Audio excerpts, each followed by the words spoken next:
روسیه د تفرسیمه تورزوک ښار د پاپ کلیمنټ کلیسا ته اصلي دروازه د سړک څخه ده. دا د سړک د سطحې لاندې وګرځید. کلیسا ته د ننوتلو لپاره تاسو باید لاندې ته لاړ شئ. زه تاسو ته د مقابل لوري څخه ښیي. دا د کلیسا قربانۍ ده. د قربانګاه کړکۍ ځمکې په سطحه وه. راځئ چې له څنګ څخه کلیسا ته وګورو. یو په زړه پورې کلاسیک پورټیکو او کړکۍ د ځمکې په سطحه دي. د ننوتلو اصلي دروازه باید د سړک له سطحې څخه لوړه وي. د کالم اساس معمولاً په پورتنۍ مرحله کې ولاړ وي. دلته باید ګامونه پورته شي. خو پورچ په بشپړه توګه تر ځمکې لاندې و. دا د پریزنټیشن د څښتن پخوانی کلیسا ده. کلیسا 2 پوړونه لري. لاندې یوه دروازه ده. په 2م پوړ کې یوه دروازه وه مګر مهر شوی و. لاندې دروازه د جوړولو په وخت کې جوړه شوې وه. دا ډول خښتې په دیوال کې پرانستل کیږي. دا د اوسپنځ دروازه ده. دا ډول زنګونه د ودانۍ د جوړولو په وخت کې اچول کیږي.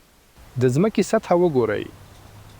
د ځمکې سطحه د کلیسا په دروازه کې په چټکۍ سره راټیټیږي. بیا په چټکۍ سره لوړیږي. پخوا د ځمکې سطحه په دې کچه وه. کلیسا ته د ننوتلو دروازه کیندل شوه. مګر ځمکه توته ده. زه باید انحرافات وکړم. دا دروازه د کلیسا د جوړولو په وخت کې جوړه شوې وه. مګر بیا هغه د ځمکې لاندې پای ته ورسید. دروازه باید کیندل شي.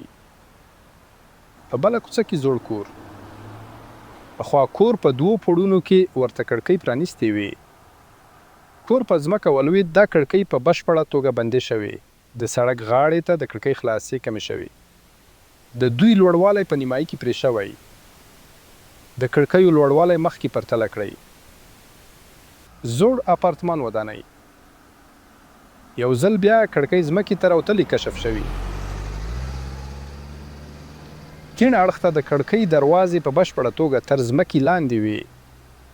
په ښي خوا کې د کړکۍ پرانیستې په سختۍ سره د ځمکې له سطحې څخه پورته کیږي.